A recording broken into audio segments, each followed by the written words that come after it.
తలచినా ఏది అడిగినా జరిగేది నీ చిత్తమే.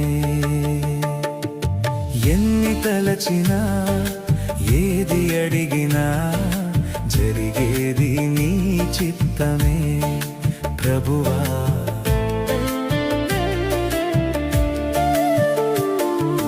నీ వాక్కుకై వేచియుంటిని, నా ప్రార్థన ఆలకించుమా ప్రభువా, నా ప్రార్థన ఆలకించుమా.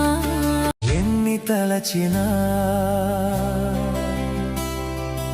ఏది అడిగినా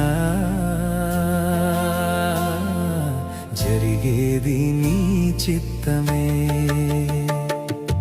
ఎన్ని తలచినా